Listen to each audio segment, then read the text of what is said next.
अस्सलामुअलैकुम वरहमतुल्लाहि वबरकातुहू। कैसे है दोस्तों, उम्मीद है आप सभी खैरियत से होंगे। दोस्तों, एक ऐसा नुस्खा लेकर के आया हूं जिससे आप दिमाग को मजबूत ताकतवर बनाने के लिए, दिमाग जहन को तेज़ करने के लिए और पुराना सर दर्द अगर है तो वो भी दूर हो जाएगा इस नुस्खे से। और जो बच्चे पढ़ने में बहुत कमज़ोर होते हैं और याददाश्त की कमी होती है तो उनकी याददाश्त में तेज़ी हो जाएगी और बच्चा पढ़ भी पाएगा। इस तरह से जो लोग दिमागी काम करते हैं, बार बार थक जाते हैं, दिमागी थकान होती है, नींद आती है, दिमाग में दिमागी काम करने से सर में दर्द होता है, तो उन लोगों के लिए भी बहुत ही मुफीद नुस्खा है। और इस नुस्खे को बनाइए, इस्तेमाल कीजिए और दुआओं में याद रखिए। नुस्खा बहुत आसान है दोस्तों। क्या लेना है मैं अशिया आपको बता देता हूँ।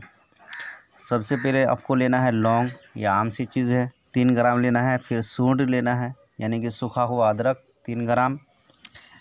उसके बाद लेना है तुख्मे खुरपा, और 3 ग्राम लेना है तुख्मे खुरपा। उसके बाद लेना है ज़ौजु तीब, इसको नटमेग कहते हैं इंग्लिश में, तो ये भी 3 ग्राम लेना है।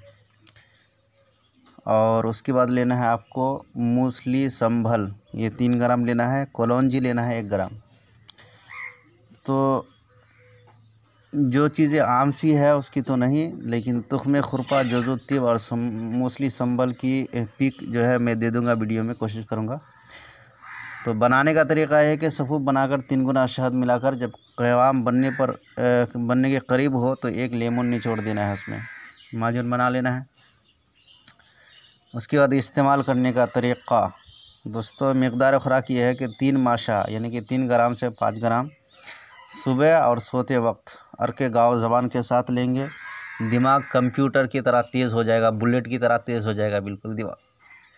तो उम्मीद है वीडियो अच्छी लगी होगी। अच्छी लगी है तो लाइक सब्सक्राइब कीजिए चैनल को और आगे भी शेयर कीजिए ताकि दूसरे लोग भी इससे ज़्यादा से ज़्यादा फ़ायदा उठा सकें।